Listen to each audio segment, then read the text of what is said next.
সৰু থাকোঁতে কিতাপত বানপানীৰ বিষয়ে পঢ়িছোঁ। এক্সামত আহিছে অসমৰ মুখ্য সমস্যা কি? আমি সকলোৱে বহুত ধুনীয়াকৈ লিখিব পাৰিছোঁ অসমৰ মুখ্য সমস্যা বানপানী। আৰু এটা কুৱেশ্যন এক্সামত আহিছে বানপানী হ'লে কি কি ক্ষতি হয়?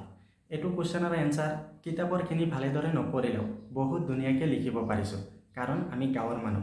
প্ৰত্যেক বছৰ বানপানী হৈছে, আমি বানপানীৰ সমস্যাৰ সন্মুখীন হৈছোঁ।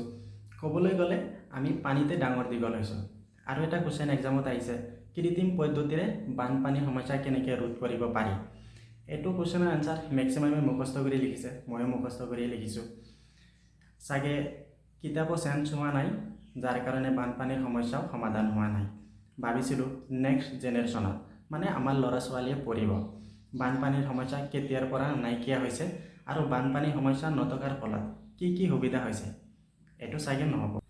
বানপানীৰ সময়ত চৰকাৰে এটাই দায়িত্ব পালন কৰা দেখা যায়, কৰিলেও ভালকৈ নকৰে। বানপানীৰ সময়ত কেইকেজিমান চাউল দিয়ে, কেইকেজিমান আটা দিয়ে, নিমখ দিয়ে, মিঠাতেল চাগে নিদিয়ে। মই সৰু থাকোঁতে নিজে এইবিলাক আনিব গৈছিলোঁ।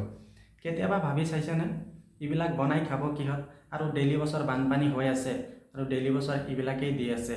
এইবিলাক দিলেই চৰকাৰৰ দায়িত্ব শেষ হৈ যায় নেকি? কিছুমান MLA মিনিষ্টাৰ আছে, নিজে গৈ পিনে অলপ কিবা কিবি দি আহে, মাত্ৰ 2-3 ঘণ্টামান থাকি গুচি আহে। আৰু কিছুমান নেযায়ে। মই সিহঁতক কৈছোঁ 3-4 দিন থাকিব নালাগে, বান এৰিয়াত গৈ 24 ঘণ্টামান থাকি চাবচোন কেনেকুৱা লাগে। চৰকাৰে আমাৰ জনসাধাৰণৰ দুখ কষ্ট বুজি পাবনে? বানপানীৰ সময়ত কি কি সমস্যাৰ সন্মুখীন হওঁ আমাৰ গাঁৱলীয়া মানুহ সকলোৱে জানে। মই এইটো বিষয়তো আলোচনা নকৰোঁ। মই যিটো উদ্দেশ্য লৈ ভিডিঅ'টো বনাই আছোঁ, মই সেইটো বিষয়ত কৈ আছোঁ। অসমত বানপানী হোৱাৰ এটা কাৰণ প্ৰকৃতি।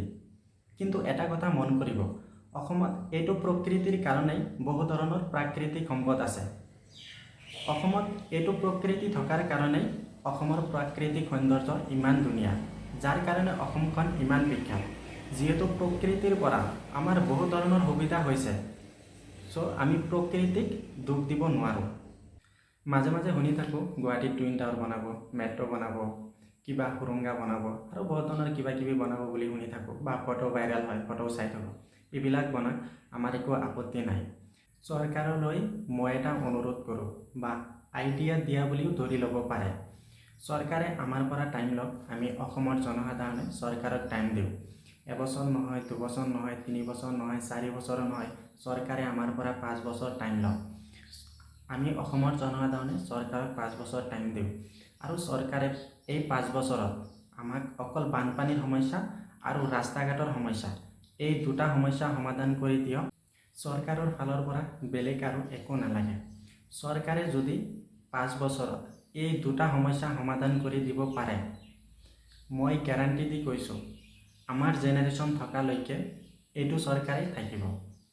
মই দিয়া আইডিয়াটোত যদি আপোনালোকে একমত আছে, ভিডিঅ'টো এবাৰ লাইক কৰিব আৰু কমেণ্ট কৰি জনাব, আৰু ভিডিঅ'টো অলপমান শ্বেয়াৰ কৰি দিব।